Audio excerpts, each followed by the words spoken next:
Good afternoon, everybody. Just let me know quickly if I am properly visible and audible so that we can start our today's revision lecture.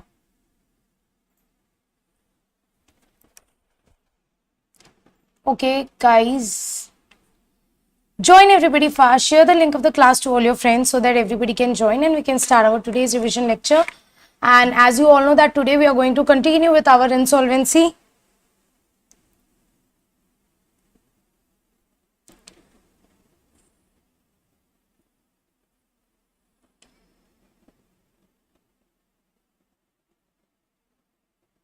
Good afternoon, people. Share the link of the class to all your friends. Join and we can start our today's revision.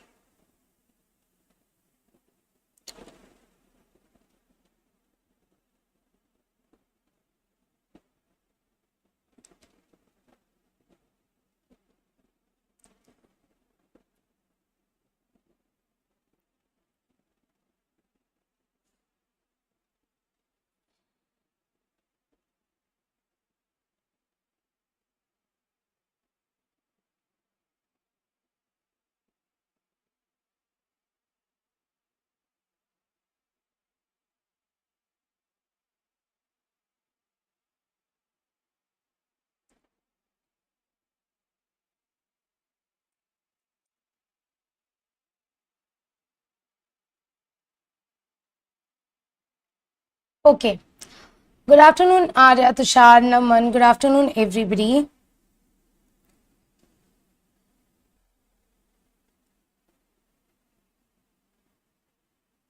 Naman Jain is saying, ma'am, please can you cover Nidhi Company? Naman, Nidhi Company is already covered. Nidhi Company is already properly taught in the revision lecture. You can just go and watch the revision lectures are available in YouTube. You can find the lectures of Nidhi Company in the YouTube itself. Okay, it has already been covered. Good afternoon, Jedalal. Good afternoon, everybody. Good afternoon, people. So as you all know that we are doing our part C, which is CIRP, Corporate Insolvency Resolution Process, winding up and insolvency, winding up and voluntary liquidation, right? So all this thing we are studying. Good afternoon, Ankush. Good afternoon, everybody. So yesterday in the previous lecture we completed our CIRP process.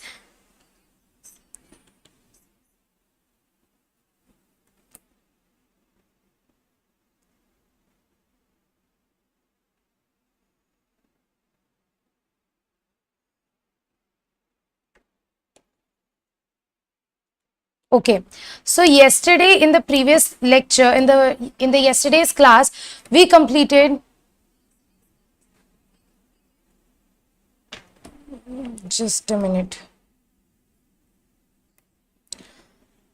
our topic of CIRP and liquidation process. So we completed CIRP along with liquidation process and also the regulations of CIRP and liquidation process.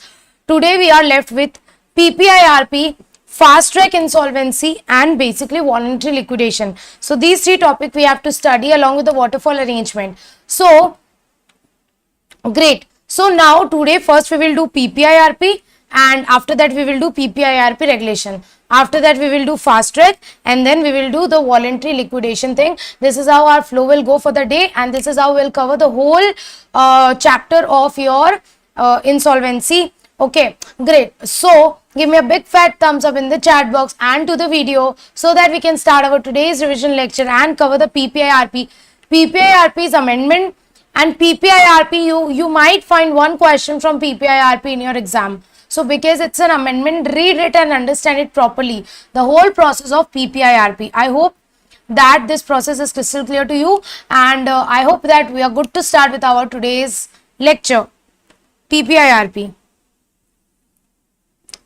So first of all, I'm going to tell you that what is the difference between CIRP and PPIRP. Yesterday we studied the CIRP, right? So in CIRP we studied that the minimum default amount should be 1 crore and if the corporate debtor is defaulting in the repayment of financial creditor or operational creditor, in such a case anybody can file application to the NCLT for the initiation of CIRP. This thing we studied in the last lecture. So basically in CIRP what happens, since the company is not able to manage since the promoters are not able to manage the company properly, Since the promoters are not able to manage the company properly, we take the control from the hands of promoter and give it to the creditors, and we form a COC. COC is the ultimate deciding authority, yes madam, and we appoint a resolution professional. The whole management of the company is taken by the resolution professional in CIRP. So this is the main in CIRP, that promoters are no more under the control of the company. Promoters don't have any more control over the company. Now the company is controlled by COC, and management is done by the resolution professional. But in PPIRP, basically we are giving opportunity to MSMEs that okay, you are not able to pay your debts, okay, you are debt-ridden company, don't worry, we are offering you a voluntary PPIRP process where you can voluntarily opt for the PPIRP process, and don't worry of losing the control. The control will still remain with the promoters. The promoters will be given the first chance to purchase the company, to make the resolution plan for the company and buy the company and make it a debt free. Are you getting this point? That in CIRP, promoters have no right to make the resolution plan. Remember, I told you that promoters can't make resolution plan in CIRP. That resolution plan is made by outsiders. We invite outsiders to make the resolution plan for the company. But you know what? In PPIRP, promoters are given chance that bro, you only make the resolution plan, bro. We are giving you only chance, opportunity to make the resolution plan.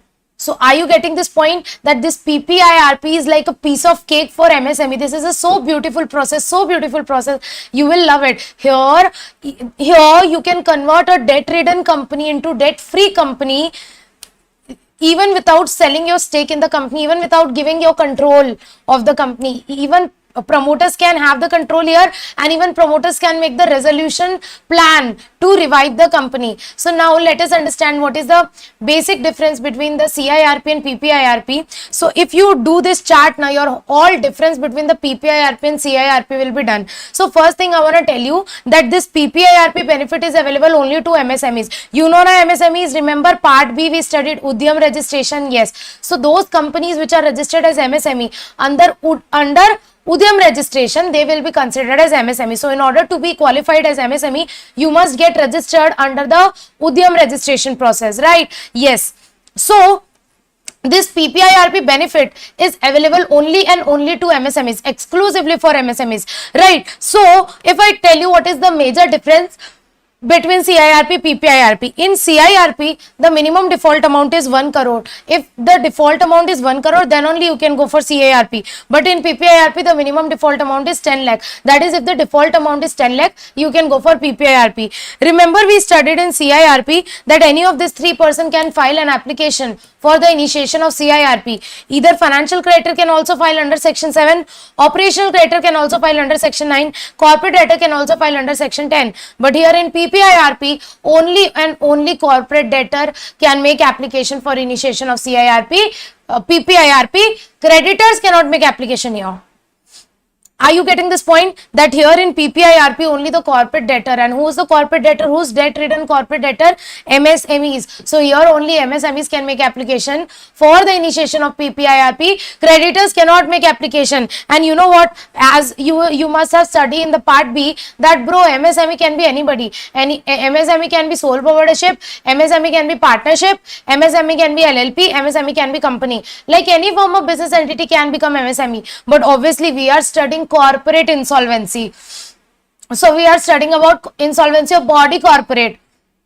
And in body corporate, the sole proprietorship and partnership doesn't come now. So here this benefit is given to only those MSMEs which are in the form of company or LLP. Company or LLP. So only MSME can file application for the initiation of PPIRP under section 54C. Are you getting this point? Yes, madam. I already told you that in CIRP, promoters, the control is taken from the promoters. So control is transferred to COC. But in PPIRP, control remains with promoters or directors only. And here in CIRP, we studied that we first appoint an interim resolution professional and later on we appoint the resolution professional. But in PPIRP, there is only one RP, there is no interim and then final. In this, there were 2 separate resolution professional. First we appoint IRP, interim resolution professional, and then final RP. Though the same person can become both, but that's a different matter. We appoint 2 times, first IRP then final RP. But in PPIRP, there's no such thing. In PPIRP, there's only one RP. Now, if I talk about the management, who carries on the management? You remember, yes, madam, in case of CIRP, in case of corporate insolvency resolution process, it's the IRP and RP who's responsible for the management. So, this IRP and RP are appointed, they are responsible for management, yes, madam. But you know what? In case of PPIRP, the management is same. The management is same, still managed by the same directors, same promoters. No management is transferred to RP. No management is transferred to RP. But madam, then what is the need of RP? So, there is one point given that COC has the power to shift the management to RP. Usually in PPIRP, the management is still with the directors. The management is still with the promoters. So, management is with the directors and promoters only. But in certain exceptional situation, like if the company is doing fraud, if the directors are doing fraud, promoters are doing fraud, in such an exceptional situation, COC has the power to apply to NCLT and say NCLT, these promoters are doing fraud. So in that case only the management can be shifted to RP. Otherwise there is same management. This is the main advantage of PPI RP. I told you now, nobody wants to give control of their company now. In DHFL, this Vadhavan brothers are crying loud. They have appealed in Supreme Court against the decision of NCLT. Why? Because they don't want their control of the company to be shifted. Because NCLT approved the resolution plan of Piramal Group. So now what happens? The control of the company will shift, and the control of the company has shifted. Now the promoters are crying. So why you did fraud? Huh? Now you have to cry. So in PPIRP, this is one of the major benefit, that the management is not transferred to RP. The same management, still promoters and directors can carry on managing the company. So this is the main important. And here PPIRP, see PPIRP insolvency sunke, after listening to insolvency, don't think ki, oh my god, company will go into liquidation. No bro, PPIRP and CIRP insolvency resolution process is like a operation where we are trying to revive the company, where we are trying to make the company debt free, right, by selling the company, by inviting resolution plans. So this is the very good opportunity for MSMEs, that even without losing the control of the company, even without losing the management of the company, they can still make their company debt free. They can still revive their company, make their company, bring their company back to life. So are you getting this point? Yes, madam. So there is the same management. However, COC has power in case there is a fraud and all. Then COC, in exceptional situation, COC can shift the management to RP. Next is time limit, madam. You remember the time limit of CIRP? Yes, madam. The original time limit is 180 days, and you can get extension of 90 days. However, the CIRP should totally complete within the total period of 330 days. So overall there is 330 days maximum in CIRP. But you know what, in PPIRP there is 120 days. And even this 120 days is divided into 2 parts. Number 1 90 days, number 2 30 days. So in PPIRP there is a time limit of 120 days. But you know what, there is a pre-initiation period. Pre-initiation period means the period before starting insolvency resolution process, the period before starting PPIRP. Why? You know what? Because here in PPIRP, it's the promoters who make resolution plan. It's the promoter who, by making the resolution plan, they try to purchase back the company and make the company debt free. So before filing application, who are filing? Obviously companies filing application for the initiation of PPIRP. So before filing the application, your resolution plan must be ready. So here there is a pre-initiation stage. Pre-initiation means the period before starting the PPIRP process, and that is maximum 90 days. This pre-initiation period can be of maximum 90 days, and in that 90 days what you have to do, you have to prepare a base resolution plan. Who prepare that? Promoters. So promoters prepare a base resolution plan, and then they apply to the NCLT for the initiation of PPIRP, and then PPIRP commence. and then 30 days time is given to NCLT to either approve or reject. So basically this 120 days is divided into two parts. Number 1 90 days and number 2 30 days. 90 days is the pre-initiation stage and 30 days is the post-initiation stage. Next is madam COC approval. Number of times we studied that okay, COC approval is required, COC approval is required. In CIRP there are different approval required for different things. Let's say if we want to appoint RP, 66% approval is required, yes man. If we want to withdraw the CIRP application, 90% approval is required, yes. So different percentages prescribed. However, in PPIRP, whenever the COC approval is required, it means we are talking about the 66% approval. In PPIRP, whenever the COC approval is required, it means 66% approval is required. Next is resolution plan. Who prepare resolution plan? Sir, in this CIRP, resolution plan is prepared by outsiders. We invite outsiders, third parties to submit the resolution plan, and it is prepared after the CIRP is initiated. So here the resolution plan is prepared after the CIRP is initiated, but in case of PPIRP, I already told you that base resolution plan is prepared before initiation of CIRP. So are we crystal clear with this? That yes madam, here base resolution is planned before the initiation of CIRP, before making application to NCLT for initiation of CIRP. Next is madam, who can make resolution plan? I already told you that here any person can make the resolution plan. We invite literally public. We make public announcement. Whosoever want to purchase this company, whosoever want to make this company debt free can make an application, and anybody can make the resolution plan. But yes, promoters are not allowed to make the resolution plan. But in PPIRP, bro, the base resolution plan is prepared by promoters only.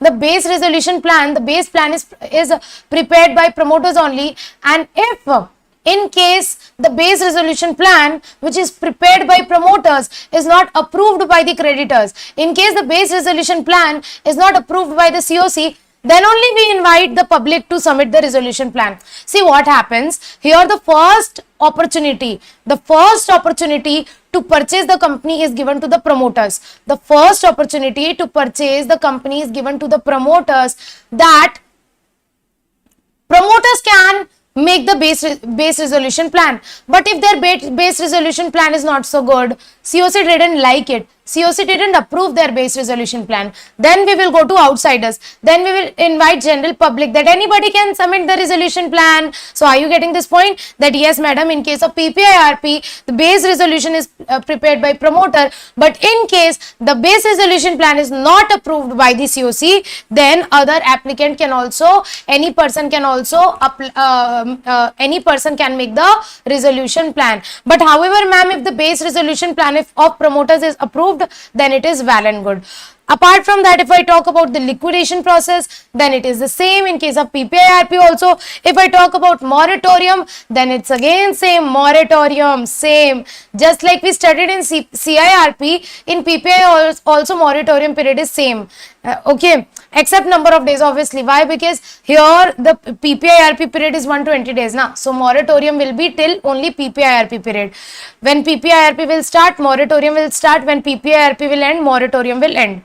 After that, IBC waterfall. Waterfall, madam, do you remember waterfall? No, we will study waterfall today. Waterfall arrangement is same in case of PPI also, in case of CIRP also. So I hope you are able to differentiate between the CIRP and PPIRP in the best possible manner. So if you are able to understand the major difference between the CIRP and PPIRP, now it's time to study the process of PPIRP. How does it flows? How does we make application to NCLT for initiation of PPIRP? What is the process of PPIRP? And this chart is all you need to understand the process of PPIRP, right? So first, what you have to understand, that only MSMEs can opt for PPIRP. Madam, this we know. Madam, this we know properly. Okay, madam. So only the eligible MSMEs can make application for initiation of PPIRP in case it is not able to pay its creditors and the amount of default is at least 10 lakh.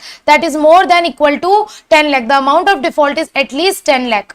So here one point is given, that the MSME, if MSME has made default in the payment of creditors and that amount of default is minimum 10 lakh, then MSMEs can opt for PPIRP and they can apply to NCLT. They can apply to NCLT for the initiation of PPIRP. Okay, madam, understood. Now, what do you mean by eligible? Eligible means certain MSMEs are not allowed to apply for initiation of PPIRP. So, who are eligible MSME? So, this is very easy, like who are eligible MSME?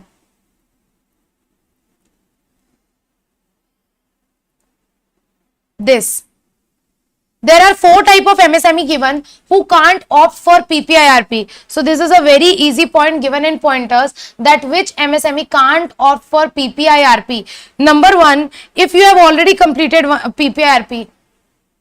If you have already completed PPIRP during the last 3 years, क्या हर साल कराते रहोगे क्या? It's like you have done in the PPIRP in last 3 years. It's not possible that you can go for PPIRP again and again and again. So if you have completed PPIRP or CIRP during the last 3 years, then you cannot make further application for PPIRP. Next is, madam, you are already undergoing CIRP. Bro, you have an option. If you are a MSME, you have option. You can either go for CIRP or go for PPIRP. You cannot go for both.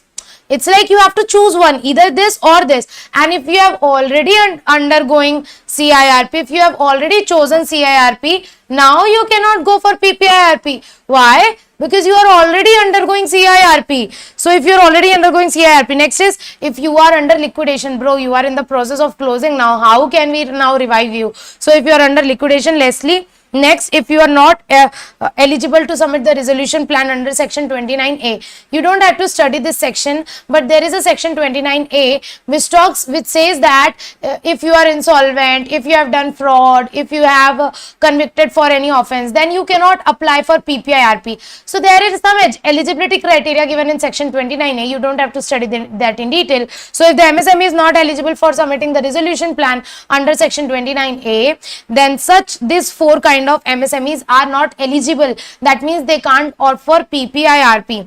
Now, madam, you understood what is the meaning of eligible MSME? Yes, madam. So if there is any eligible MSME which made default in the payment of creditors of at least 10 lakhs or more, then that MSME can apply to NCLT for the initiation of PPIRP. But you know what? Since we are voluntarily applying for the initiation of PPIRP, don't you think that first we have to make the base resolution plan, first we have to pass SR, take the owner's approval, don't you think? Yes, madam, yes. So first there are 4 activities which we have to do before filing application to NCLT for the initiation of PPIRP. Number one, the financial creditors will propose the name of resolution professional.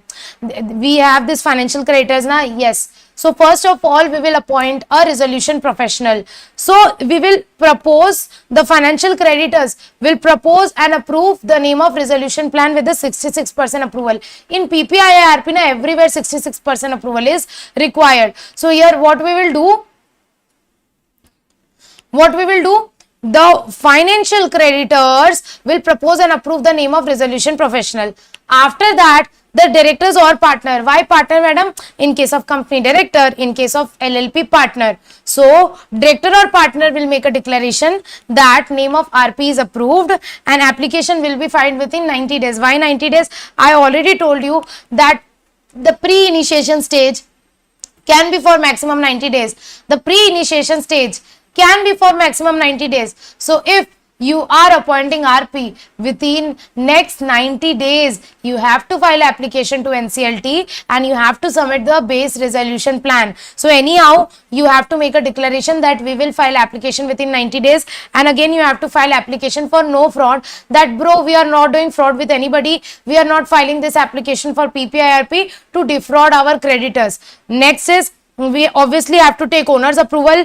We have to take owner's approval. In case of company, we have to pass SR. In case of partnership, in case of LLP, we have to take consent of 3/4 of the partners. And next is, before making the application, at least it should be approved by 66% of the financial creditors. So financial creditors, 66% of the financial creditors will approve the application, and then finally we can apply to the NCLT for the initiation of PPIRP. Now, madam, the MSME for the initiation of PPIRP, it will make application to NCLT along with certain documents. Now, madam, what are those documents? MSME will apply to NCLT for the initiation of PPIRP along with some additional documents. What are those documents?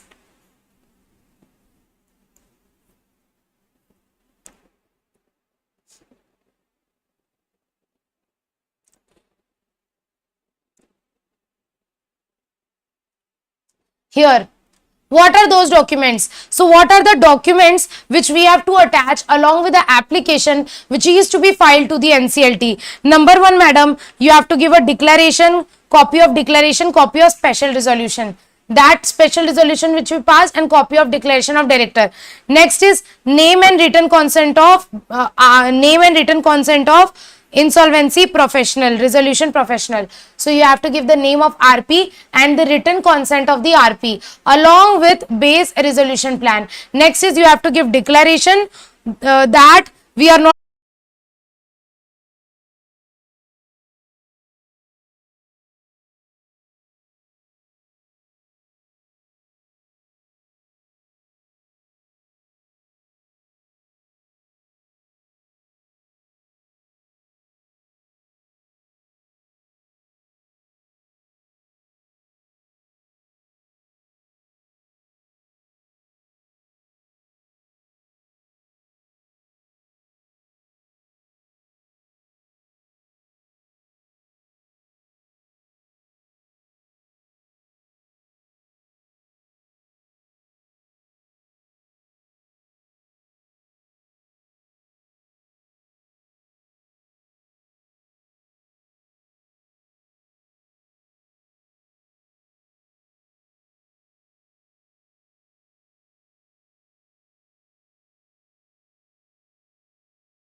Hi people, am I visible and audible now?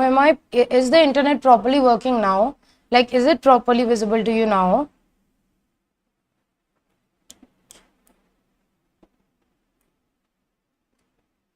There was some Wi-Fi issue. The Wi-Fi disconnected. That's why there was some issue. But I guess it's properly visible now.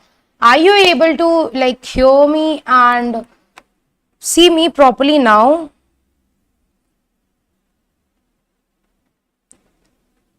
Just let me know in the chat box so that we can continue with our revision.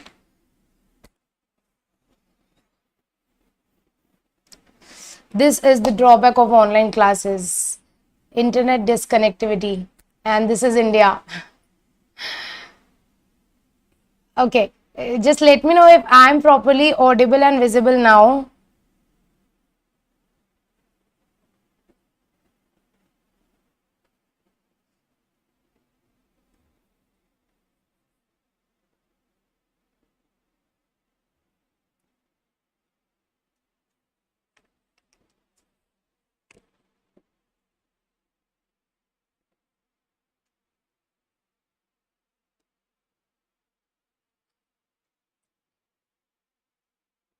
Okay, great. I am audible now. Great. Okay, so we can continue our class now. So we were studying the process of PPIRP, right? So what happens in this process of PPIRP? This MSME can apply to NCLT for the initiation of PPIRP. But before applying to NCLT for the initiation of PPIRP, first we have to appoint resolution professional, and who will appoint FC? Financial creditors will appoint the resolution professional with a 66% voting, and after that directors or partners will give declaration, and after that we will pass special resolution and we will take approval of 66% of financial creditors for filing application to NCLT for the initiation of CIRP. Now after that MSME will finally file application along with certain documents. We studied that. Now what will happen? The process is now same like CIRP. So we have studied CIRP process. Yes, madam, we have studied CIRP process. And now the MSME has made an application to NCLT. Now NCLT will be given 14 days. The same was in CIRP also. Yes, madam. So it's like a laddu for you. Easy. Why? Because ek tir se do nishana. You study in CIRP and it will work in PPIRP also. So here NCLT will be given 14 days to either accept or reject, and within 40 days NCLT can either accept or reject. If the NCLT accepts the application, then the moment NCLT accept, the PPIRP will start. So the moment NCLT will accept the application, PPIRP will start, and as soon as the PPIRP starts, NCLT will declare moratorium and appoint resolution professional. So this happens in the PPIRP process. However, NCLT can also reject. So yes, NCLT, if there is the application is not proper, NCLT will reject the application. And in case NCLT rejects, then before rejecting, NCLT will give notice to application to rectify the defects within 7 days. Like if there is any defect in the application, then NCLT will ask you to rectify your defect within 7 days and submit your application again. So this is the process of how NCLT deals with the application. Now whatever, either NCLT will accept or NCLT will reject. In both the cases, NCLT will inform the MSME that bro, your application is accepted, or bro, your application is rejected. And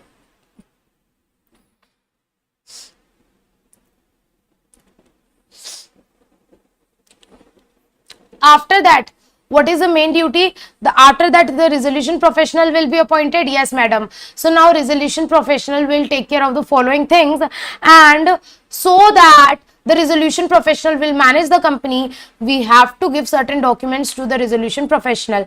Now as soon as the CIRP starts, in case the CIRP starts, then within 2 days of the initiation of CIRP, we have to submit list of claim, information memorandum and base resolution plan to this particular resolution professional. And this resolution professional will do 3 things. Number 1, make public announcement. The same point was there in CIRP also. Yes, madam. So this resolution professional will make public announcement within 7 days of the constitution. Within 7 days of the initiation of PPIRP, he will constitute COC, Committee of creditors. So within 7 days of the within 7 days of the initiation of PPI-RP, this RP will constitute COC, Committee of Creditors, and the first meeting of the COC should be done within 7 days of the constitution. So after that, the first meeting of COC should be done within the 7 days of the constitution of COC.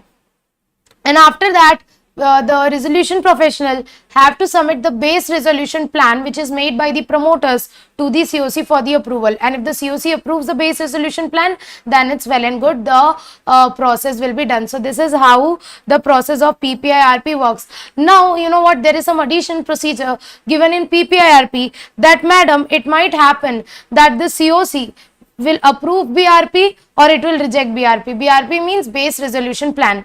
So base resolution plan is prepared by promoters, which is then submitted by the resolution professional to the committee of creditors for the approval or rejection. So either COC will approve the BRP or it will reject. And you know what, in case the base resolution plan which is prepared by the promoters is rejected, in that case this RP, resolution professional, will invite general public to submit the resolution plan. In that case, this RP will invite the prospective resolution applicant to submit the resolution plan. And after that, as soon as the resolution professional receives the resolution plan from people, like let's say we invited resolution plan from the public and let's say 4 people submitted the resolution plan.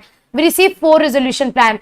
So we will submit all those resolution plan to the COC. Now this resolution professional, this RP, will submit the resolution plan to the COC. Are you understanding this point? That bro, COC, first the base resolution plan is prepared by the promoters. So COC can either accept or reject the base resolution plan. In case the COC rejects the base resolution plan, then the RP will invite the public to submit a resolution plan, and when the public will submit the resolution plan to RP, RP will forward that resolution plan to COC. Now COC is the deciding authority. Now COC will decide which resolution plan we have to approve.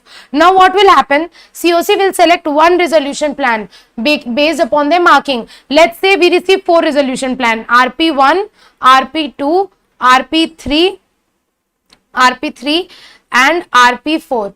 So let's say we will give marking, we will give grading to the resolution plan. Let's say this received 1, this 120, this 110 and 130. So this is the highest, right? This received the highest score. So whichever is the best among this resolution plan, we will select one resolution plan. So among all this resolution plan, COC will select one resolution plan and approve that resolution plan with a 66% approval. Now you know what, there is one base resolution plan and there is this one selected resolution plan. Now this BRP will compete with this resolution plan. Like bro, here 2 situations can be done. Number 1, if this resolution plan is too good means it is approved by the COC and this is significantly better than BRP. BRP से बहुत ज़्यादा अच्छा था, significantly better than BRP. So if the resolution plan is selected, if the selected resolution plan, if it is approved by the COC, well and good. But if it is not approved by the COC or it is not significantly better than resolution plan, then you know what, again we will compare this base resolution plan and this resolution plan 4. दोबारा से compare करेंगे. अगर ये resolution plan बहुत अच्छा है तो इसको अप्रूव कर लेंगे, अगर नहीं अच्छा है तो दोबारा से अप्रूव करेंगे. What does this mean? This means that if this resolution plan is too good or it is approved, then well and good, this resolution plan will be approved by the COC.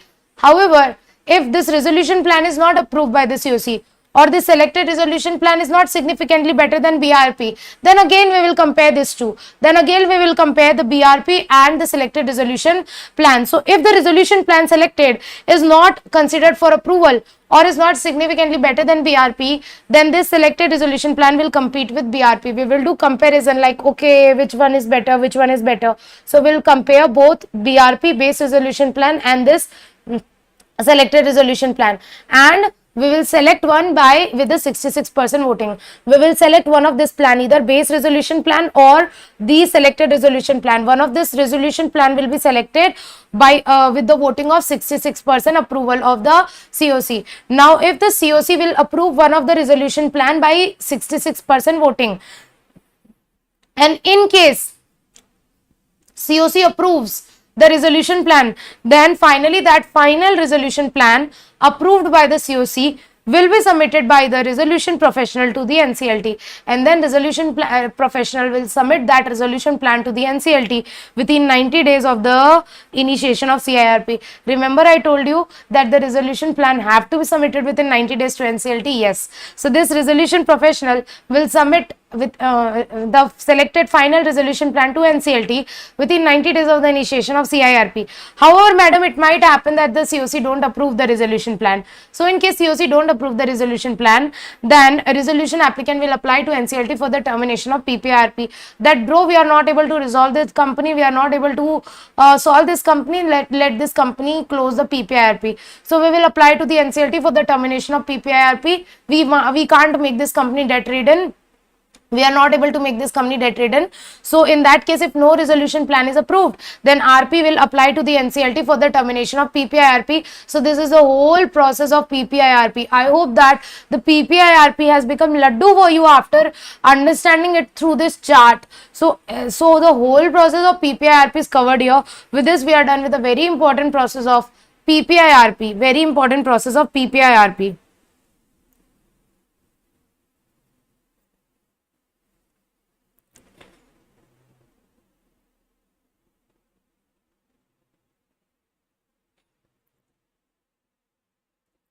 Here one point is given that which I have already told you, that usually the management is with the directors only, promoters only.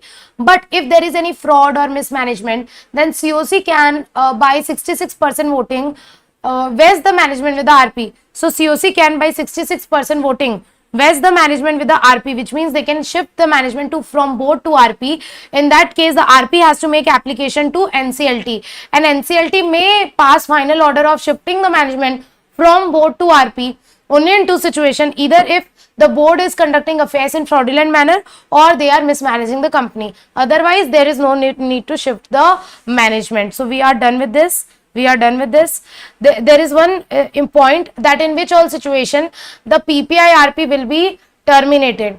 So here is one point given that PPIRP can be terminated if the COC did not approve any resolution plan within 90 days. So 90 days is given now, that we have to approve the resolution plan within 90 days and submit it to the NCLT. So if COC don't approve any resolution plan within 90 days, then obviously PPIRP will terminate. And if COC neither approves the selected resolution plan or BRP, we told you that there is a competition between BRP and selected resolution plan, and COC has to approve one. However, if COC approves neither approves selected resolution plan nor base resolution plan, in that case PPIRP will terminate. Or if COC voluntarily decides to terminate the PPIRP, and COC can voluntarily decide to terminate the PPIRP with the 66% voting, right? So this all are the situation when the PPIRP can be terminated.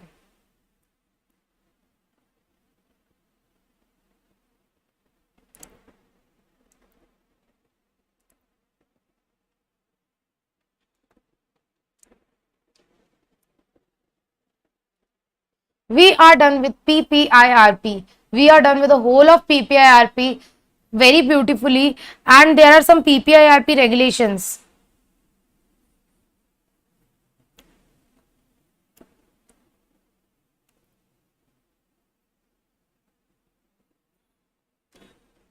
There are some PPIRP regulations which are very easy. There are some PPIRP regulations which are very easy.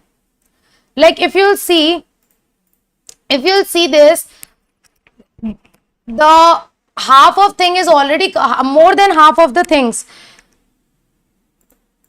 is already covered in the act basically. So here one point is given that there are some additional PPIRP regulations made by the IBBI.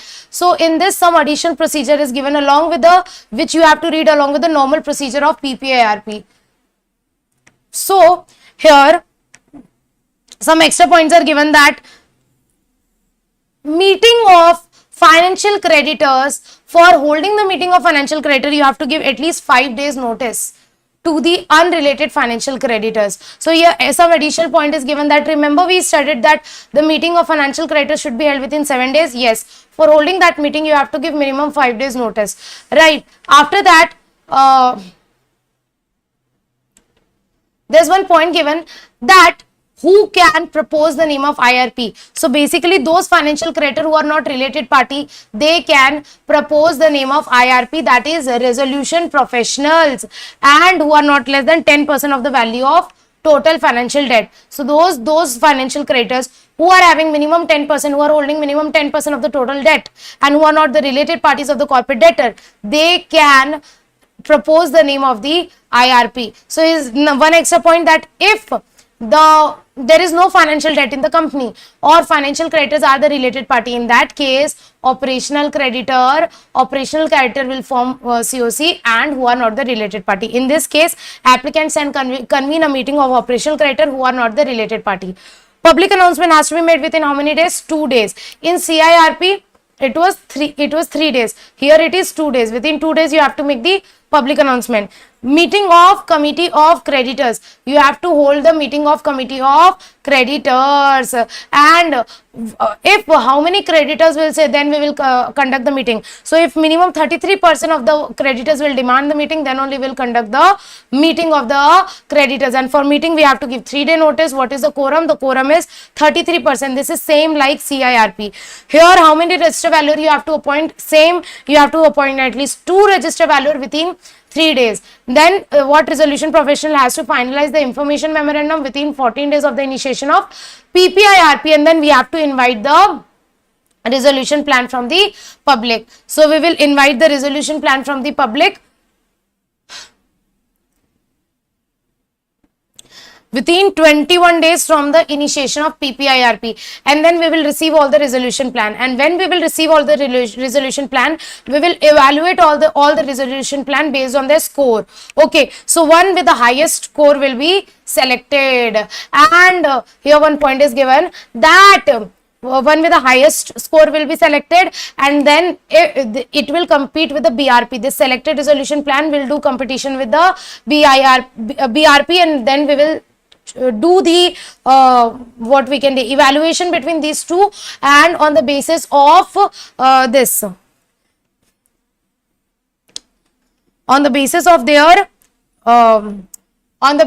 their score, the one with the highest score will be selected. Let's say this is like a score 100, this has a score 120, so it should if this person resolution plan, this is BRP and this is selected resolution plan.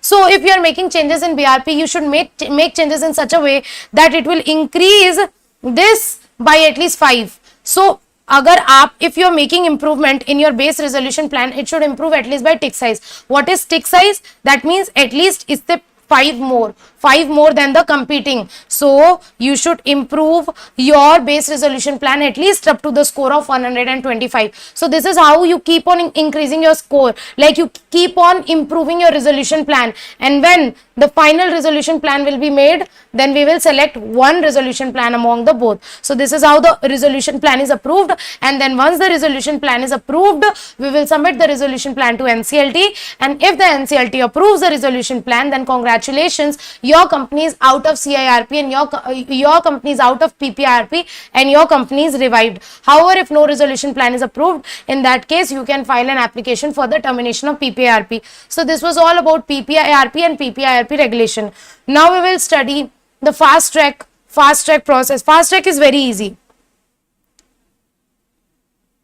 Fast track resolution process is very easy. Why? Because this is nothing different. This is same like a normal PPIRP process, normal CIRP process. Fast track process is same like a normal CIRP process, and this fast track means this is faster. So in this case the time period is lesser, just half. Normally you get 180 days. Here fast track should be completed within 90 days. So this is nothing. This is the same, process is same, everything is same. Only the thing is that the number of days are reduced from 180 to just half, that is 90. So it helps in faster solving the insolvency in a speedy manner, right? So this fast track CIRP process benefit is available only to small company, a startup company other than private firm, partnership firm, and unlisted company whose total size is up to 1 crore. So only 3 type of company can take the benefit of fast track. Number 1, small company. Number 2, startup company. And number 3, unlisted company with a total asset of maximum 1 crore. Now, all the process, everything is same. Everything is same, just like a normal CIRP process. Here the only difference is that time limit is just reduced to half. In normal situation, what is the time limit, madam? In normal situation, in normal CIRP, what is the time limit, madam? The time limit is 180 days and you can get maximum extension of 90 days, total of 330 days. So for now, ignore this and this. Remember this, you get initial period of 180 days and you can get extension of 90 days. Yes, in fast track, FT batch, this is reduced to just half. So this is reduced from 180 to 90. So the fast track process should be completed within 90 days. However, you can get extension of 45 days, just reduce half. Half of 180 is 90 and half of 90 is 45. So here it is just reduced to half. That in CIRP you get time limit of 180 days and extension of 90 days. In fast track you get time limit of 90 days plus extension of 45 days. Are we clear with this? Yes, madam. So there is one point that can what is the time period for the completion of fast track? The time limit is 90 days. 90 days. However, if you are not able to complete the fast track process within 90 days, the COC can decide for the extension with the approval of 75%. In normal CIRP, 66% approval was required. In fast track CIRP, 75% approval is required. So COC can, with the approval of 75%, they can decide to extend, to get the time limit extended. In that case, the resolution professional will make application to NCLT and NCLT can pass an order for extension of maximum for 45 days. However, you can get extension only once. You cannot get extension of more than once. So this was all about the PPIRP and all the other process of chapter 2, which is all the process of CIRP has to be followed in PPIRP also. All the process is same, only the deadline is reduced just to half. That's it. This is fast track insolvency resolution process. Now there are certain regulations with respect to fast track process.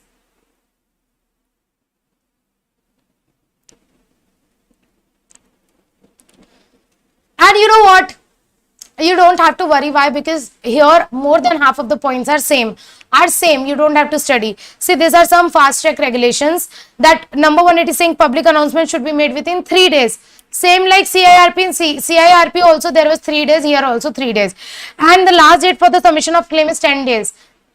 Last date for the submission of claim is 10 days. In CIRP it was 14 days. In CIRP we used to give 14 days time for the submission of claim. Here they will get 10 days time for the submission of claim. So you can just compare both and study. Verification of claim. Verification should be done within 7 days of the last date of submission of claim. This is same as CIRP. Yes, same as CIRP. Next is committee of operational creditor. This is also same. Yes, madam. If there is no financial debt or the financial creditor are related party, then we will form COC with operational creditor, 18 largest by value, 1 elected representative of workmen and 1 elected representative of employees. Same like CIRP. Yes. Next is one additional point is here that the IRP interim resolution professional will report to the NCLT adjudicating authority regarding the constitution of COC within how many days? Within 21 days from the appointment of COC. Within 21 days from the appointment of interim resolution professional. So this is a new point. Next is, madam, the meeting of the committee will be held if 33% people request. This is same like CIRP. Yes, madam, same. Next is we will appoint 1 registered valuer within 7 days. So this is same. Only difference is in CIRP you have to appoint 2 registered valuer. However, in case of in case of fast track, it's okay even if you appoint only 1 registered valuer. Okay, within 7 days. It is also same. There was also in CIRP also there were 7 days. Next is you will do the sale in ordinary course of business. If you outside the ordinary course of business, if if the resolution professional want to sell the properties or the unencumbered asset of the company other than in ordinary course of business, can it do so? The answer is yes, only with the approval of COC plus maximum 10% of the total claims. Like unencumbered assets means which is free from mortgage, free from lien. So if you want to sell your unencumbered asset, then can you do so? Yes, but only with the approval of COC and up to maximum of 10% of the total claim, up to maximum of 10% of the total claim. And then the resolution professional will submit the information memorandum to the members of committee and to the prospective resolution applicant within 2 weeks. This is also same just like CIRP, yes. And then we will invite the resolution plan at least 15 days before the last date of submission of resolution plan. What is the last date of submission of resolution plan? Basically, if it's like 180, within 180, maximum within 90 days you have to submit. So within how many days you will submit? At least 15 days before the last date of submission plan. Let's say you have fixed your last date for the submission of resolution plan. So whatever is your last date of submission of the resolution plan, at least 15 days before you will invite the application so that they will get 15 days time to submit the resolution plan, right? So here one point is given that you will invite the people to submit the resolution plan at least 15 days before the last date of submission of resolution plan. And this is not very important. Next is you will approve the resolution plan. So the committee COC will approve the resolution plan and we have to submit the approved resolution plan to the NCLT at least 15 days before the expiry of maximum period permitted. What is the maximum period permitted, madam? The maximum period permitted is 90 days. Why? Because the fast track process should complete within 90 days. So 15 days before this means at least within 75 days you have to submit the approved resolution plan to the NCLT, so that NCLT will take 15 days and within 15 days NCLT will approve the resolution plan. So this fast track process can be completed within a total of 90 days.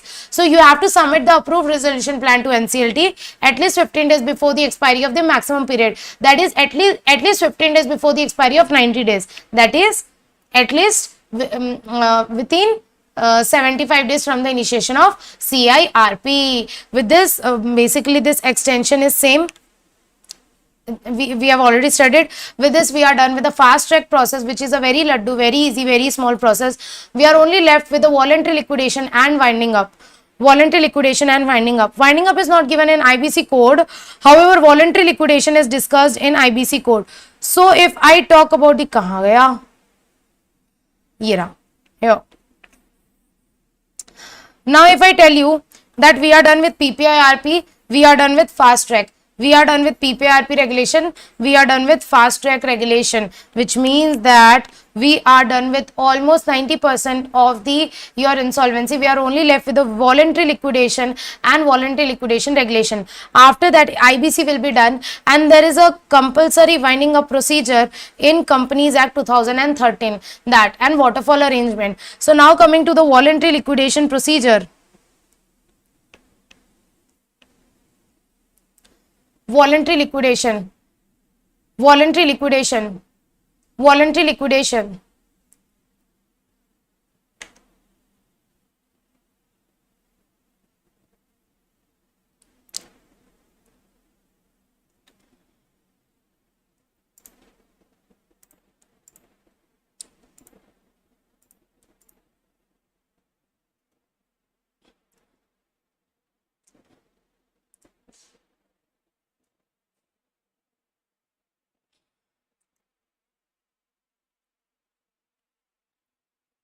Okay, now coming to voluntary liquidation. Voluntary means something which is decided on our own voluntarily. So there is a concept that, okay, you are not into insolvency, can you liquidate? Yes madam, we can opt for voluntary liquidation. Like I am perfectly solvent, my company is perfectly solvent, we are not insolvent, we won't go under CIRP, we go under CIRP if we are insolvent now. We are not insolvent, we are perfectly solvent, then, but we don't want to continue our business, we want to close our business, we want to close our company. So can we opt for voluntary liquidation? Yes, of course you can. So that process is known as voluntary liquidation. Earlier this was given in Companies Act only, but after the incorporation of IBC, this voluntary liquidation process is repealed from Companies Act. This has been added up to the IBC code. So what is the process of voluntary liquidation that we are going to study here? Voluntary liquidation means it's a way out. If you voluntarily want to dissolve your company, you voluntarily want to close your company in spite of being perfectly solvent. You are not insolvent, you are perfectly solvent. So you cannot go to insolvency, right? You voluntarily want to close your business. Can we go? Yes, we can close. We can offer voluntary liquidation. What is the process? Now study this chart properly. Your whole process of voluntary liquidation will be clear. Like first, before making voluntary liquidation application, directors have to make a declaration. So directors have to make a declaration that bro, company is perfectly solvent, company is perfectly able to pay all its debt, which means we are solvent, we are not insolvent. So directors have to give declaration that the company is perfectly solvent, that the company is able to pay off its debt. And next, the company is not defrauding any person, the company is not doing fraud with any third party. After that, we have to pass special resolution and appoint a liquidator. Obviously, for doing liquidation, for winding up, we have to appoint a liquidator. Now he will do all the selling of asset and paying of the liabilities. So we will pass special resolution and appoint a liquidator within 4 weeks of the declaration. And if there is any existing liability, in company, then we will also take the approval of 2/3 of the creditors within 7 days of passing special resolution. So within 7 days of passing special resolution, if there is any existing debt, then we will take approval of 2/3 of the creditors. And after that, we will make public announcement in newspaper and website, inviting people to submit their claim. That if anybody have their claim, they can submit their claim to us. So we will make public announcement in the newspaper and website, inviting people to submit their claim within 5 days of passing SR or creditors approval, as the case may be. If only SR is required, then within 5 days of SR. If creditors approval is also required, then within 5 days of the creditors approval. Okay, so we will make public announcement. After that, the company will also inform few bodies like ROC and IBBI that bro, we are making voluntary application for the voluntary liquidation of the company. So we will also make application to the ROC and IBBI within 7 days of the SR or creditors approval, as the case may be. After that, the liquidator will prepare a preliminary report and submit to the company, that is corporate person, within 45 days of the approval. Liquidator will prepare a preliminary report that how he will carry out the liquidation, how he will sell all the asset, and how he will repay all the liabilities. So he will prepare a preliminary report and submit it to the corporate person. The last date of the submission of claim will be 30 days from the liquidation commencement. We will inform public that bro, liquidation has commenced, yes, from the date of passing SR or the creditors approval, as the case may be. And as soon as the liquidation commences, within 30 days, you can submit your claim. So last date for submission of claim is 30 days from the liquidation commencement. Now people will submit their claim, yes. Now the liquidator will check, verify all the claims, and liquidator will verify all the claims within 30 days from the receipt of claim. This point is given in regulation. So liquidator will verify all the claims within 30 days of the receipt of claim, and then he will prepare a list of stakeholders, that who all are entitled to get money. Will prepare the list of stakeholder within 45 days of the receipt of claim. And after that, we will open a bank account in which whatever money we will realize from selling the asset, that also we will keep in a separate bank account. And from that bank account only we will repay all the liabilities. We will repay all the liabilities, all the creditors. Okay, so what we will do, we will open a bank account and we will sell all the asset. Whatever money will come from selling asset will deposit in that bank account, and from that bank account only we will pay to all the creditors, and we will sell all the asset and recover all the claim. And now once you sell all the asset, you recover all the money. Within next 6 months you have to repay all your liabilities. So next you have to distribute the proceeds within 6 months. So first you will sell all your asset and then you will repay all the liabilities, and even after, if repaying any money is left, then you will distribute that to the shareholders. So this is how the process of liquidation goes. And once everything is done, like all the assets are sold, all the liabilities are payback, all the assets are sold, all the liabilities are payback, and then liquidator will make final application to NCLT that NCLT, bro, we are done, we don't want to live anymore, we have sold all the asset, we have paid off all the liability, now give final death order. Final death order is given by NCLT. Liquidator will make application to NCLT, and if NCLT is satisfied, yes, then everything is okay, NCLT will give the dissolution order. Dissolution means closure order. And then finally the liquidator have to submit a copy of this NCLT order within 14 days to the ROC, and also before making application, a liquidator have to prepare a final report and submit that final report to company, ROC, IBBI. So this is the whole process of voluntary liquidation. If you are able to understand this, then congratulations, the whole process of voluntary liquidation is done. You can revise this whole process from here only. So this is the whole process of voluntary liquidation, which is crystal clear. I hope this voluntary liquidation process is crystal clear, and with this we are done with the voluntary liquidation process also.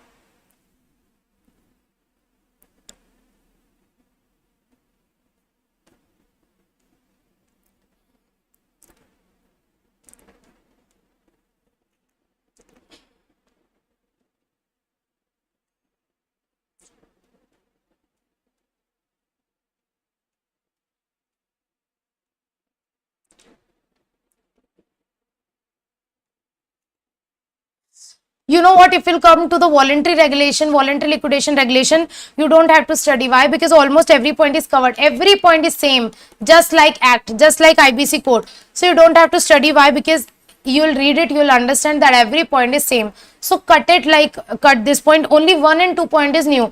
Like this point is new, which says that the corporate person shall from the liquidation commencement date cease to carry on its business except as far required for the benefiting the winding up of its business, but the corporate person shall continue to exist until it is dissolved. Here one point is given that as soon as the liquidation commences, you should stop carrying on your business. Bro, liquidation has started, stop carrying on your business. So you should cease your you should cease your business as soon as you start the liquidation process. So this is a new point which you can study. After that, here one point is given that the liquidator should not be related to corporate person. Obviously, liquidator should be independent person. Next is liquidator should prepare a preliminary report, annual status report, and a final report. This is also a basic point. Preliminary report, this point is same. Public announcement should be done within 5 days of his appointment. This you can incorporate there only, that public announcement should be done within 5 days. So we can write here public announcement. This is already done. Within 5 days of special resolution, public announcement should be done. So you can cut this also because this is also covered. Proof of claim, we will invite proof of claim. Here this is one additional point, that whosoever is claiming to be the stakeholder, then he have to prove his claim of debt to the liquidator. Verification of claim should be done within 30 days. This is already done. See here, I have already told you that verification of the claim should be done within 30 days. So you can cut from here only. We have incorporated this in the notes only. Realization of asset, all other points, this whole point you can read it. I am guaranteeing you that all the other points are same and covered in the main act only. So only 2-3 points are new which we have incorporated here only. So apart from this regulation are not relevant at all, because this is repetitive and this is already covered in the main IBC code. Okay, with this we are done with the IBC code. You know what, we are done with the voluntary liquidation and voluntary liquidation regulation. Congratulations, give me a big fat thumbs up in the chat box if you are able to understand all this process, and this charts made you easy to revise and understand the proper process of CIRP, PPIRP, fast track, voluntary liquidation, and so on. So I hope that this process is crystal clear to you, and with this we are good to start with our waterfall arrangement, which is again an important topic. They say part C is important. Part C, according to me, you should not leave even a single topic in the part B. Part C you should do everything, each and everything. Next topic is waterfall arrangement. Can you see this waterfall? What happens in waterfall? Basically, we follow the waterfall arrangement to repay all the liabilities to repay all the money, to distribute all the money at the time of liquidation. So at the time of liquidation, when we repay the money, we repay that money according to the waterfall arrangement. Please understand, this waterfall arrangement will become crystal clear to you. So at the time of liquidation, when we distribute all the proceeds, when we distribute all the money, that time we distribute on the basis of waterfall arrangement. Now madam, what do you mean by waterfall arrangement? Why it is named waterfall arrangement? Because seems like I have gone for picnic. Background is so nice. Okay, so what happens here? Let's say what happens in waterfall. Let's say here, so there is so much of water, that's why it is keeping on falling on all the steps. So in waterfall, there are, let's say, it is like this steps. Yes, madam. So let's say there is only some water. So there is only some water which fell here first. Yes, and if water is left, then it will fall here. If still water will be left, then water will fall here. And let's say now water ended. So don't you think that this will get nothing? Yes. So this is how this process is known as waterfall. Why this process is known as waterfall? Because first these people will get money. If anything is left, then it will fall here. And if even after paying this person, if anything is left, then it will fall here. And if anything is left, then it will fall below. So we have made a hierarchy that we will make payment on the basis of priority. We will give priority to this person, then to this, then to this, then to this. And if we have limited money, let's say we have only small money, that it ended here only. It ended here only. Like we had only some money, we repaid this person. After that, some money was left, we repaid this person, and after that money ended. So now this and this will not get anything. Are you getting this point? That's why this process is known as waterfall arrangement. Why? Because we have distributed the hierarchy in a waterfall manner, that पहले इनको मिलेगा, फिर इनको, फिर इनको, फिर इनको, फिर इनको, फिर इनको, फिर इनको, फिर इनको. मतलब आप लाइन में पीछे खड़े रहिए, कुछ बचेगा तो आपको मिलेगा. Like if anything is left, then only you will get, otherwise you won't get. So are you understanding this point? What is the concept of waterfall arrangement? That first these people will get, then this, then this. However, if it is ended, then bro, this below people will not get anything. So we will follow this hierarchy. We will follow this hierarchy. Okay. So here what we have to study, please understand carefully, that first what money we will repay. First of all, we will repay the Ci Rp or liquidation cost. Whatever is the Ci Rp cost, insolvency cost and liquidation cost, first we will pay the liquidation cost. After that, if any money is left, then two person will stand simultaneously. Number one, workmen dues for 24 months and secured creditors who have relinquished their security. So you know what, secured creditor will come two times, here also, here also. These are basically hero ones, these are villain ones. That is why, to make you understand and to make this process and a very laddu for you, I have taken the example of Bahubali and Bhalal Dev. Why? Bahubali is the hero, Bhalal Dev is the villain. See, from face only you can know how villain he is. Okay, so what waterfall arrangement? Waterfall arrangement means how you will repay the money, how you will distribute the proceeds of the liquidation at the time of liquidation of the company, at the time of winding up of the company. First of all, you will pay the liquidation cost. If anything is left after that, then you will pay these two people. Number one, workmen dues for last 24 months and secured creditors who have relinquished their securities. Workmen dues means basically there is a proper definition of workmen, that this employees or this particular people will be a workman. So whatever money which is due towards workmen of last 24 months, that we will pay. If anything is left for like last 36 months, then we will not pay for 36 months. We will pay for only 24 months, like past 2 years. So we will pay workmen dues of past 2 years. And we will also pay those secured creditors who have relinquished their security. What do you mean by relinquished their security? They have given up their security. Secured creditors means they have taken loan to the company against some security. So they have some security. So in the liquidation of the company, they have two options. Number one, either give up your security, like we will treat you as an unsecured creditor. Give up your security, and we will pay you in priority. We will pay you in priority at the time of liquidation. So you are the hero. He relinquished means gave up his security. So you are hero. However, here are some Bhalal Dev also who are secured creditor, but they have not relinquished their security, which means that they said no. Don't give me priority at the time of liquidation, but I will sell the asset and recover my money.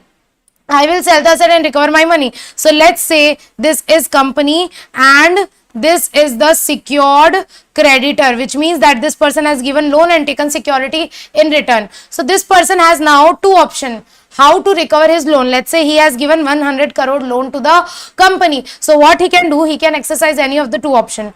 And let's say he has the security of 80 crore, security of 80 crore. And this person said, okay, let's ignore the security. I am giving up my security, but at the time of repayment, you give me priority in repaying this 100 crore. So company will give priority to this hero Bahubali for sacrificing his security, and we will give priority in the payment. So that's why they are coming in the second stage. In the second stage, two persons are standing pari passu. Pari passu means they are standing on equal footing. Equal footing, which means we will treat them in an equal way. Like they both will stand simultaneously, and we will prefer them both to give the money. Let's say these people are entitled to 100 crore and these people are entitled to 100 crore. And let's say company has only left with 160 crore. 160 crore. So we will not prioritize any one of these two. We will give them both equal priority. Equal priority means we will submit this, we will distribute this 160 crore in the proportion of their debt. So we will treat them equally. Like we will give 80 crore to this people and 80 crore to this people. That is the meaning of equal footing, which means they will stand on equal footing. Are you understanding this point? Yes, madam. So here one point is given that first you will pay the Ci Rp liquidation cost. After that, if any money is left, you will pay the workman dues of last 24 months, and along with that you will also pay those secured creditor who have given up their security. After that you will pay wages dues to employer of the last 12 months. Employees is different, workman is different. Workman is a narrower category. There is a proper definition of workman given. However, in employees, all your employees will be covered. So whatever is your employees dues of the last 1 year, last 12 months, that you will pay. After that, you will pay your unsecured creditor, and after that, you will pay 2%. After that, in the fifth number, 2% stand in equal footing. Number one, any dues from central or state government, and next, villain, those secured creditor who were Bhallal Dev, who have not relinquished their security, which means that, let's say, this is now Bhallal Dev. And this is the secured creditors. Secured creditor, and let's say he has given a loan of 100 crore to the company, and in return company has given mortgage of property of 80 crore to Bhallal Dev. Now Bhallal Dev said, no, I won't give up my security. This security is mine. So company will say, okay, take your security, go and take your security. So this Bhallal Dev will take away this security, this property, will sell this 80 crore property and recover his 80 crore rupees money. But madam, 20 crore is to still left now, because he has given a loan of 100 crore. Yes. So now for the recovery of that 20 crore, that remaining amount which is not recovered with the help of security, for recovering that amount, he won't get priority in payment. He will come in the fifth number. Here that money will be repaid. If any money is left even till this fifth stage, then he will get that remaining 20 crore money. I hope this point is crystal clear, that in the fifth stage, 2% will come simultaneously. We will give equal footing, equal ranking, equal priority to 2% dues of central and state government and those secured creditor who have not relinquished their security, that is Bhallal Dev. And after that we will pay any other dues. In any other dues, all the dues will come, like if there is workman dues beyond 24 months, there is wages due beyond 12 months, like 4 saal ka due hai pichle last 4 years. So all this thing you will prepay here in other dues, and after that you will give to shareholders. And even in repaying the shareholder, you know that preference shareholder get preference in the repayment of preference shareholders get preference in the repayment of capital at the time of winding up. So after that, if any money is left, we will pay preference shareholder, and if even after that at last anything is left, then only equity share will get anything, otherwise they won't get anything. Like if the money is ended by repaying all this person, equity share will get nothing, equity shareholder. So even after repaying all the person, if any money is still left, then only equity shareholder will get money. So I hope that this point is crystal clear to all of you. Let's revise the whole process of CIRP. So here one waterfall arrangement. So here one point is given. Waterfall arrangement is the method or the sequencing through which we make the payment. First we will make the payment of CIRP liquidation cost. Then 2% will come in equal priority. Workmen dues for the last 24 months and secured creditors who have relinquished their security. In the third stage there will be wages dues from employee for last 12 months. In fourth stage there will be unsecured creditors. In fifth stage there will be amount 2% will be on equal footing, dues from central or state government and secured creditor who are bhalal they who have not relinquished their security. Lastly any other dues, and then preference shareholder, then equity shareholder. So this is all about the waterfall arrangement. I hope that this waterfall arrangement is crystal clear to all of you. Give me a big fat thumbs up in the chat box if you are crystal clear till here. And we are almost done with the CIRP. There is one small winding up process which can be done self also. Let me just give you the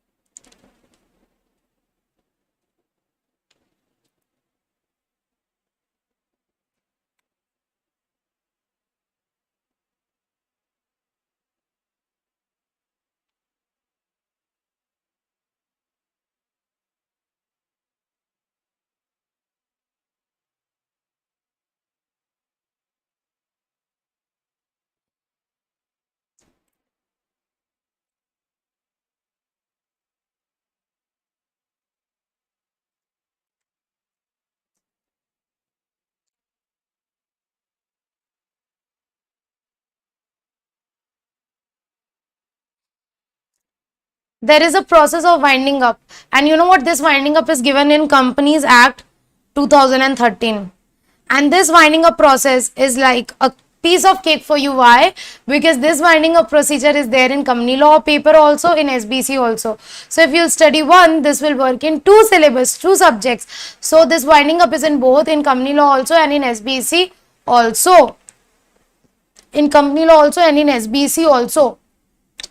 However, we are done with the IBC code. We are done with the IBC code. Now there is a concept of winding up which is given in the Companies Act 2013, which talks about the compulsory winding up of the company. And the important question which you have to study in this: what are the 5 situations or the 5 cases in which we can apply for the winding up by tribunal? This process is basically known as winding up by tribunal. So what are the situations in which we can apply to the NCLT for winding up by tribunal? Number 1, if the company has passed a special resolution, then company can apply to NCLT for winding up. Number 2, if company has acted against the sovereignty, integrity of India, security of state, friendly relation, public order, decency, morality. In that case also, application can be filed for the compulsory winding up of the company. And you know what, in this case only central or state government can file application. Like in this situation, if your company has acted against sovereignty, integrity of India, security of state, friendly relation, public order, decency, morality, then NCLT will order compulsory winding up of your company. Compulsory winding up. Here, even against wish, even against your wish, NCLT will order the compulsory winding up of the company if you are doing anything against the security of country, public morality, decency, etc. So, and if the company is doing this, then here in this case only the central government has the power, central or state government has the power to make application to NCLT for the winding up. Next is if ROC or any other person has made application that the company is doing fraud or acting in fraudulent manner. So next is if company is doing fraud, then any person can make application to NCLT that NCLT, this company is doing fraud, please wind up this company. Next is if company default in filing AOC for MGT7 for 5 continuous years. Bro, if you default in filing your AOC for MGT7 for 2 years, then ROC can strike off. That is temporary closure. But if you does not file your AOC for MGT7 for 5 consecutive years, bro, ROC can compulsory wind up your company, and tribunal can wind up your company in any other just and fair situation, any other situation where the tribunal thinks it is just and equitable. Next is who can file an application for the winding up. Company can also file. Contributories means shareholders. Members are known as contributories. So company can also file, contributories can also file, both company and contributory can also file. Registrar can also file, any person authorized by central government can also file, and in case of clause B, only central and state government can file. Clause B means this clause, this clause. In case of this Clause B, only the central or state government can file application for the winding up. So next question is, who can file application for the winding up of the company? Now madam, once the application for winding up is filed to the NCLT, what NCLT can do according to section 273, NCLT can pass following order. If NCLT thinks that this application is not valid, NCLT will dismiss it with or without cost. However, NCLT can also pass any temporary order, interim order. If NCLT thinks that the company should wound up, then NCLT can appoint a provisional liquidator, and NCLT can also order the winding up of the company with or without cost. Provisional liquidator is for temporary till the winding up order is passed. Any other order NCLT can also pass, and before passing any of this order, NCLT will give the opportunity of being heard before appointing the provisional liquidator for the company.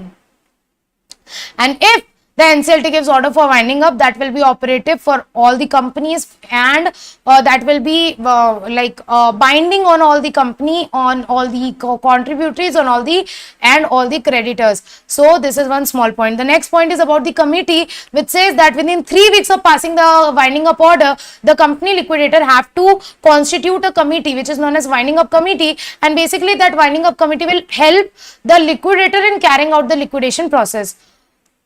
Okay, and in that committee, who all will be there? There will be an official liquidator appointed by the tribunal. Official liquidator is appointed by tribunal. Next is nominee of secured creditors, any other professional appointed by the tribunal, and we will do the meeting of this committee. After that, the liquidator has to submit a report within 60 days of the order of winding up. So after within 60 days of the order of winding up, the liquidator have to submit a report to the NCLT, and in that report we have to mention the following detail, like nature and details of what asset, what is the valuation report, how much share, how much is the issued capital, how much liabilities we have, details of liabilities, details of contributories, who are the contributories, details of contract, details of trademark. So some basic details we have to submit along with the report to the NCLT,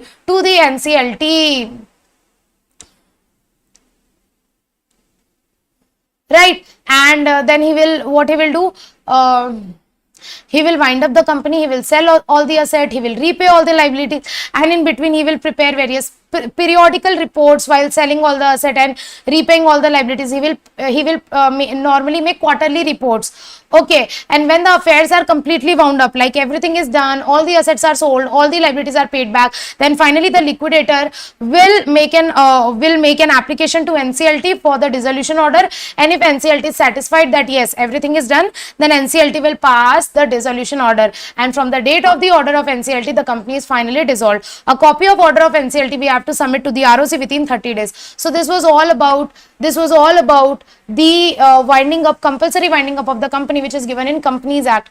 Compulsory winding up means here, even if you don't wish to wind up yourself, then also NCLT can compulsory wind you up if you are doing fraud, if you have not filed your financial statement AOC for last 5 years, if you are doing anything against the company, against the country, against the security of country, sovereignty, integrity of India, all this situation, and if NCLT feels that it is just and equitable to close your company, then NCLT can order the compulsory winding up of your company. So this was all about the compulsory winding up, which is given in Companies Act, not in IBC code. And you know what, the last topic of the chapter, the last topic of the day, the last topic of the part C, there is a fast track means summary proceeding.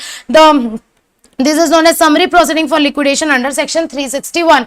Summary procedure for liquidation under section 361. Under section 361 of the Companies Act, a summary procedure is given. Summary means fast track procedure is given. You know what, usually the winding up process is too large. Like a winding up process is too large. You have to go through NCLT route, and bro, going through NCLT route is not easy at all, because you have to appear before NCLT, and if you have to go through NCLT route, it is a very I can say time taking, cost, it is expensive process, plus a very burdensome process. Going through NCLT, like NCLT is a quasi judicial, it is just like court.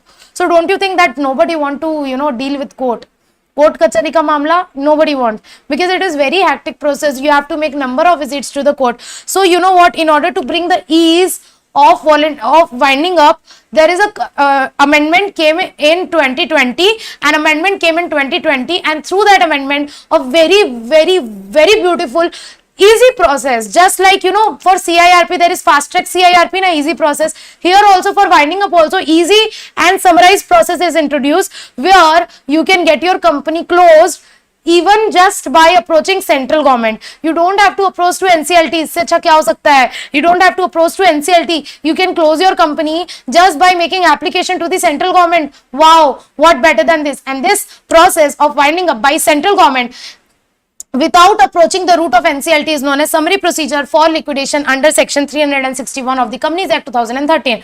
But this facility is not given to all the companies, only this particular company. So if you fall under this category, then you can make application to the central government for your winding up for your summary procedure of liquidation under section 361. Okay, so which all company can approach the central government for winding up without approaching NCLT? Number one, you should comply with this following situation.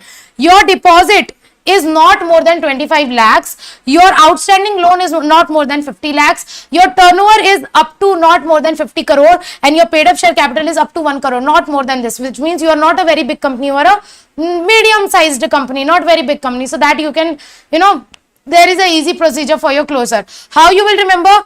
25 lakhs into 2, 50 lakhs into 2, 1 crore into 50, 50 crore. So what you do? Into 2 into 2 into 50. So 25 lakhs maximum deposit, just double. 50 lakh maximum loan, just double. 1 lakh maximum paid up capital into 50, 50 crore turnover. So do it like this way. Deposit 25, loan just double 50 lakhs.